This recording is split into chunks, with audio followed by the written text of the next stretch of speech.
Okay, you guys should be able to hear me now. Can you hear me? I might not have had sound. Let me double check. No sound for a second.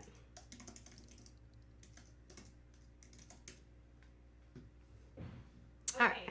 You guys should be able to hear me now. Can you hear me? Perfect. Perfect. Welcome, everyone. Sorry, I was having a little bit of trouble. Like I was just saying before, I upgraded my system for my Mac computer yesterday. And when I did that, the new system, which is called like Big Sur, it's actually not compatible with my operating like streaming system called OBS. So I am using a different streaming system, which is called Streamlabs OBS. And this one works, but the OBS one doesn't. But I'm still trying to get through and figure out all the details. So, hey guys, welcome. So today was one of those days where I was supposed to do a bunch of content, right?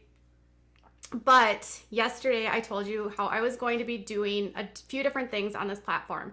And this was nothing that was like decided on recently. I did a video several weeks ago and let you guys know that my goal with this platform, and always has been with this platform, is to not only use it for giving you guys tea, but also to bring awareness to different things. And today is World Prematurity Day. And so I was like, oh, okay. So I woke up this morning and I was like, all right, I need to remember stuff, right? Because part of the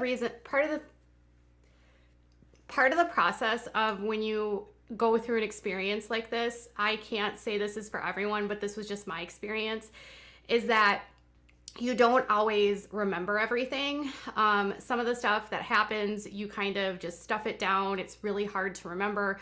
It's really painful to remember, and you don't want to. But then you also know that if you share that information and you can help build awareness, there's some importance to that. So before I made my video earlier, which you can watch, it's a more like a bigger outline kind of like what it was like with my, pregnancy and then delivery and experience with my son. It's been sort of this last 24 hours of reliving all of that. And it's hard because even though it happened 8 years ago, it's still very fresh in my mind, because if I think of it this way, 8 years ago, we were actually still in the hospital with him. 8 years ago, we didn't have any answers for him. 8 years ago, I was a brand new mom, very confused, very out of my element, not understanding anything. And I don't always go there because it's hard, but I also was like, well, it's a really big day and there's so much that needs to be done. And there's this whole world that nobody knows about because nobody talks about it, because nobody, it's just this weird little world, right? So in order to put together that video, I had to go through all of my records, right?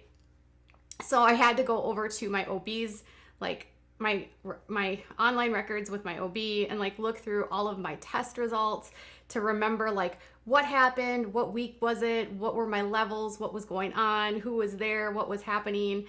And that brought back so many emotions, because I was like, oh my gosh, looking at the labs. I remember sitting there in the stress lab. So if you have a high risk pregnancy, they typically will set you up in a room, and then they have to put monitors on your stomach, and they do what's called stress testing, which is basically making sure that the heartbeat of the baby is totally fine, that there's nothing wrong with him. And we had to do that 3 times a week, which was stressful, because you are concerned that your baby, you want to get your baby to the due date, but then you also know that your body is not allowing you to go there, right? So reading through all of that was super stressful. And then, going through my son's old stuff and remembering, all of the things that we went through. And then I was looking through stuff in bins, right? So tiny little hats, right? So what they don't tell you about babies that are born premature is that their heads, they have a really hard time keeping their body temperature. And so they wear these little hats, and it's so they keep their heads warm, because the majority of your heat actually escapes through your head. And so look at how tiny these are. I mean, he fit in these. So little It's really cute. There was this group of old, like senior citizen women that all got together certain days of the week, and they would knit these little hats, and your little boy or girl could wear them. And my neighbor, my next door neighbor, actually had this handmade because we were Vikings fans. But then I started looking through his box, because a lot of people will tell you that you'll have sort of a keepsake box of your stay in the NICU, things that are sort of your memories of what your time was like when you were there. And I found his tiny little diapers. This is a newborn. I mean, and this was really big on him. So like, look at how tiny that is. Then I was like, oh my gosh, I found an outfit that he used to wear. This is a newborn. It used to be so big on him. Like, I remember getting this as a gift in the mail from a friend, and I thought, oh, he'll never be in a newborn, you know? And this was a preemie size. I'm sorry, this is a preemie size, but this was still super big on him when he was born. So like, his feet didn't even touch in here. Like, that's how little he was. He was only 17 inches tall when he was born, which is little. Like, I had another friend who had not a friend, but someone from a mommy board that had a 35-weeker, and by comparison, her son was 21 inches long. And then I was looking through some other stuff, and I found, so one of the things that we had to go through while we were in the hospital was he had to have his first Halloween while he was in the hospital. So we got him this tiny little, tiger outfit for his first Halloween, and it says my first Halloween. And this was a newborn size, and I remember that it was 2 weeks after his birth, and this was still super big on him. So another thing I found was my old burping rag that you get in the hospital. If anyone is familiar with the hospital, you'll like recognize these little stripes. Like, they have specific towels. And then another thing they give you in the NICU are these little tag blankets. So it's like, there's so much of this stuff that I was like looking through today, and I was like, oh my goodness, life has surely come very far. But it's also like, yeah, he was a totally tiny little tiger. It was so cute. It was really adorable. So, you know, the last 8 years have been a whirlwind, right? Because you go from, and look at this tiny little jacket he wore.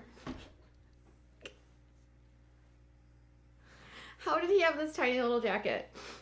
And I think this is a size, oh, this is a 3 months. This was probably humongous on him. So yeah, he was and then he had this other tiny little hat for Vikings. We were big Vikings fans. So I was going through all of his stuff and all of his keepsakes, and I was like, there's probably other mamas out there that were in this world too, that also have gone through the same experience, that have probably felt the same way I have, that have gone through the mix of emotions. And I don't know that when I was putting together today's video that I was really expecting that it would like hit me as hard as it did. I don't think that I was really expecting that it would sort of send me into this like place of holy moly, I can't believe this is like what my life was like kind of thing. You know, like, this was where we lived, this is what we were doing, this is where we were at for such a long time, this is what our life became, this is who we were. You know, it's weird. Even remembering the pumping in the middle of the night, you know, getting up at 3 a.m. and having my pump machine on and having to pump like every 3 hours so that I could maintain my milk, because in the NICU, they tell you so much. You have to give them milk. They need milk. They need milk. Like, they tell you so much that preemies need milk, to the point where they will do fortified milk where they will add formula to increase the calories, but they really want the babies to have the colostrum. So they really urge you, if at all possible, to pump as much as possible. And so my son was in the hospital. He couldn't nurse, so we had to do almost everything via bottle, and then he also had a little NG tube. And I remember I would like come to the hospital every day with just like this ton of milk, right? And the nurses would be like, don't show that to the other moms. And I'd be like, well, what do you mean? They're like, there's a lot of moms here that are not producing, they can't produce, and because of the stress. And so try to like come in and be like, cover it up just so you don't make anyone else feel bad. You're an overproducer. That's what they would always say to me. Like, you're overproducing because of your body. Like, how the NICU nurses described it to me is that some moms with stress, they stop producing because it's just so much for them. And then other moms, they overproduce because their bodies feel like they need to do everything that they can to like help their child. And so my body was of the body that overproduced. Like, I was pumping so much that at the end, we ended up donating nearly all of our milk. But they also would use donor milk for those little babies that couldn't get milk.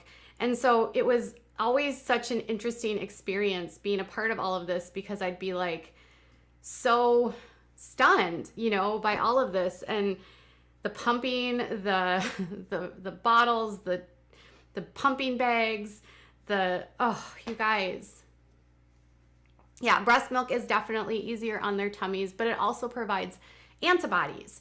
So one of the biggest things with preemies is that they have higher risk of infection and higher risk of developing infections, and they have lower immunity. So breast milk offers the natural antibodies that the mom has and that the mom can transfer to the child. So it helps with not only their brain development, because the colostrum helps with their brain development, but it also gives them actual antibody help to help them fight specific infections before they can get vaccinated, because preemies cannot be vaccinated typically until they get to certain sizes.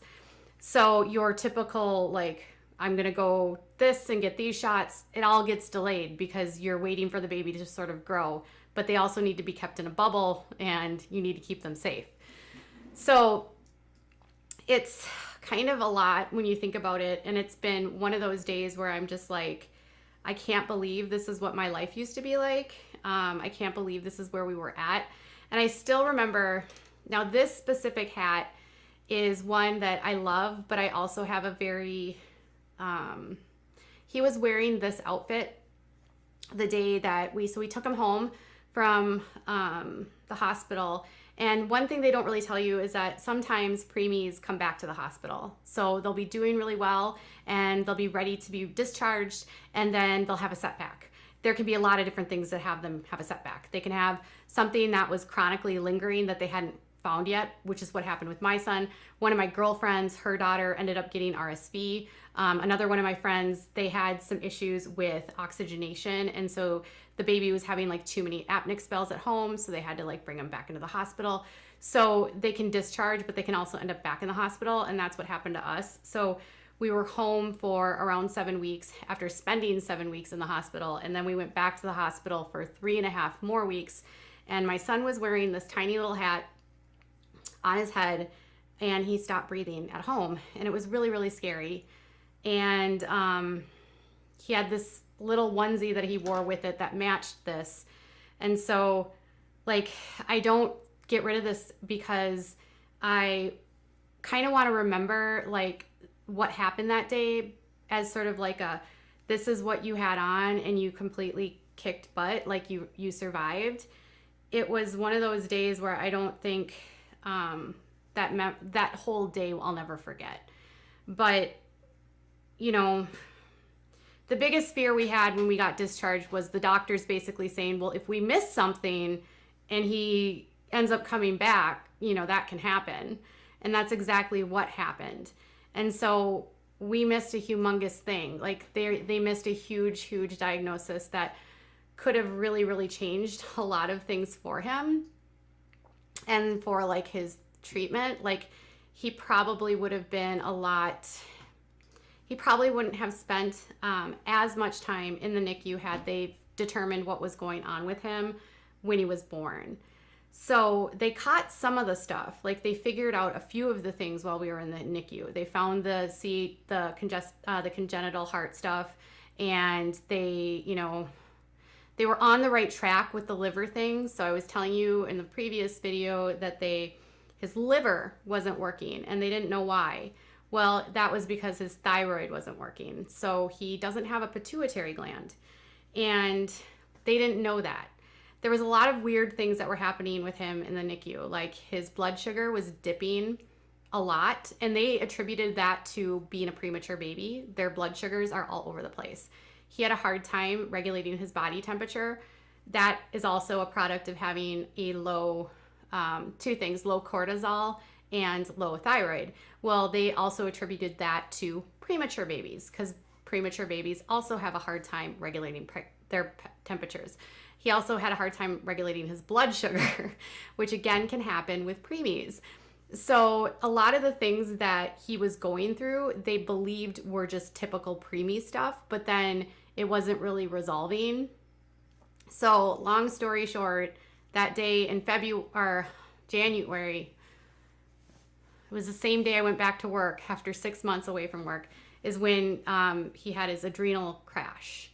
And so they didn't know that he was adrenal insufficient. And so that's how we all kind of figured it out, because he got a cold and then he developed an adrenal crisis, which caused his blood sugar to dip and his heart rate to plummet, and kind of all of that stuff happened, and he ended up on life support. So it was the second round in the hospital was really tough, more so than the first go round, because I wasn't really, the first go round, we were there just trying to make sure that he would eat and that he would, eat and swallow and suck and, grow and suck, swallow, breathe, they say. We were hopeful that he would learn all of that stuff and that his jaundice would stuff, but the second time in the hospital was a completely different story because we had no idea if he was going to survive or not. So he did survive, thankfully. And but what we went through is what a lot of people in the NICU go through. They have an experience like that where they almost lose their child, or they do lose their child. Yesterday, I had a subscriber reach out to me, and she actually shared a video that she made about losing one of her babies that was a 25-week preemie. And so there are amazing stories like ours where we had a incident where he almost lost his life, which is not uncommon with premature birth. And then there are babies like my subscriber who went through a loss. So there's like amazing triumphs, and then there's such great heartbreak. And so it's like, really, that's why I wanted to make sure that this day was kept around this specific topic. D. Ismay, thank you for your super chat. And I understand that this is not, again, typical content for this channel, but it's really important to me that this channel not just be about tea, but it also be about getting back to really what I do. And it's never just been about stories. It's also been about stories about our life, because we have so much that happens in our life that we just don't talk about, we don't share. And heck, if sharing the story can help another family feel like alone, not so alone. Like yesterday, for instance, I did an Instagram live where I talked about neural tube defects, which is what my son has. So an NTD, which is like a common, well, not super common, but it's something that happens when the two cells meet. So when the egg and the swimmer meets, they create a cell, and then the cell splits, and the cell sort of like goes down like this, and it creates like the body, and it creates the midline of the body. And when the neural tube doesn't develop correctly, anything that's on the midline can not develop correctly. And that's what happened to my son. So his pituitary didn't develop correctly. He developed hydrocephalus. He has issues with his spine. The most common form of an NTD is spina bifida. And it can happen randomly. Most often it's random. There's certain things that can help reduce it, like folate, but folate alone and prenatal vitamins cannot stop it from happening because it happens randomly. And it happens before you even know that you're pregnant. Because the neural tube is literally like the first thing that happens with the cellular development. So my son's development just started with the NTD the neural tube not developing correctly. So we don't have a syndrome. That was one question someone said, like, does your son have a syndrome? No, he does not. He just has a midline issue. And it's not super uncommon in terms of like how it can happen, but it's definitely got its own challenges. But I was really feeling a lot of comfort yesterday because there was someone in my chat on Instagram basically saying like, I have spina bifida. And then they sent me a message and they privately said to me, like, I can't believe, like, I was crying listening to you describe spina bifida because I've never had anyone publicly be able to describe what spina bifida is and do it so in a way that's so like educating. Like, people don't realize that it literally happens when the neural tube develops. And people with spina bifida can have a wide range of issues. My son, we think he has what's called spina bifida occulta, which means that the spinal column didn't form correctly, but there was no opening. And a spina bifida means there's an opening in the neural tube where it's not fully closed, so they can have a hole in their spine, in their lower back, or at the top of their neck, depending on how it developed. So, and it can have a whole host of issues, a lot of surgeries. Some individuals with spina bifida are unable to walk. Some people are able to walk. They can have hydrocephalus. They can have Chiari malformation. It's a lot. So that's kind of what we deal with. So there's no syndrome. There's nothing genetically wrong with him. That's all we have.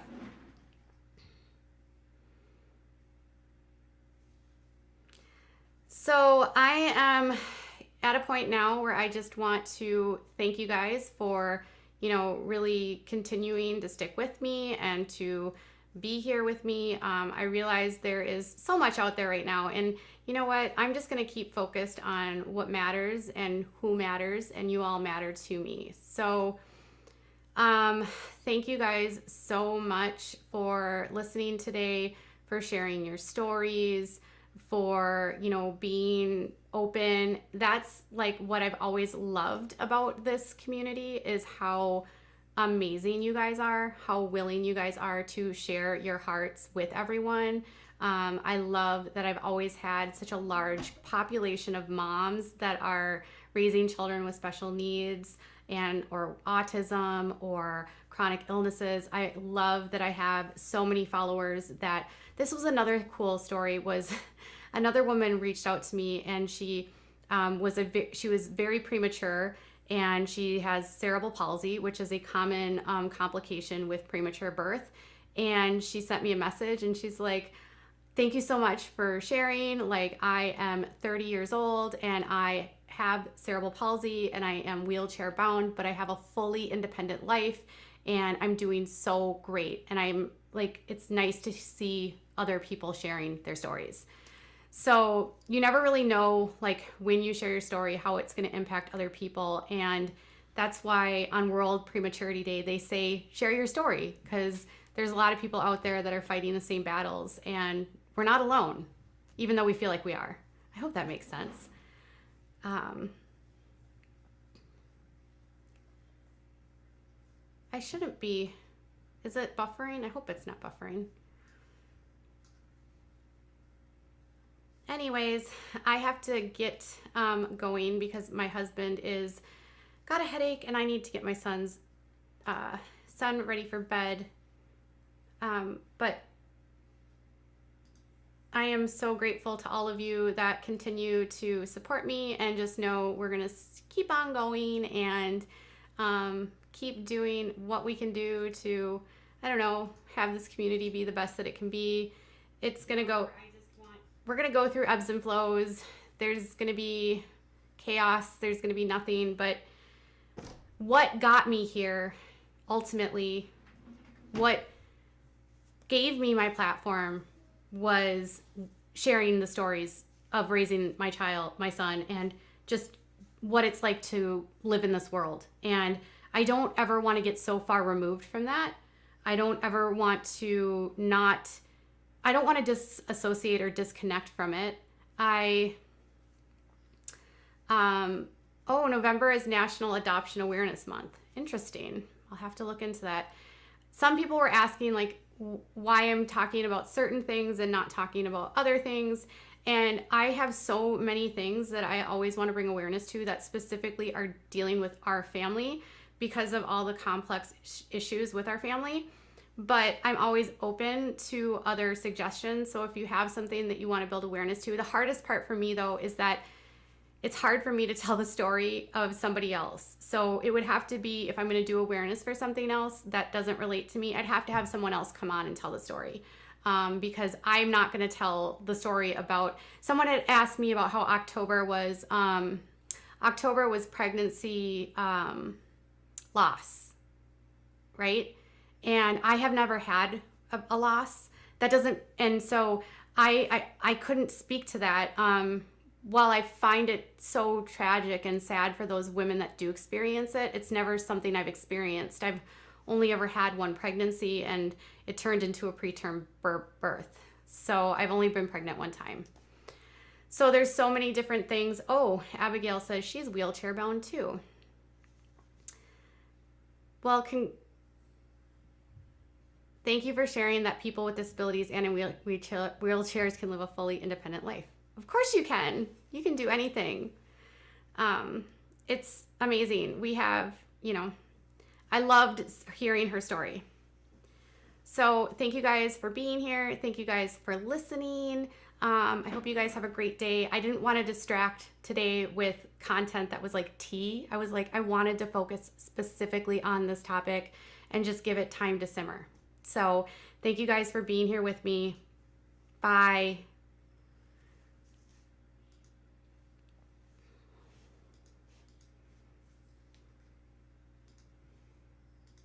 Like I am 30 years old and there's going to be nothing, but what got me here ultimately, what gave me my platform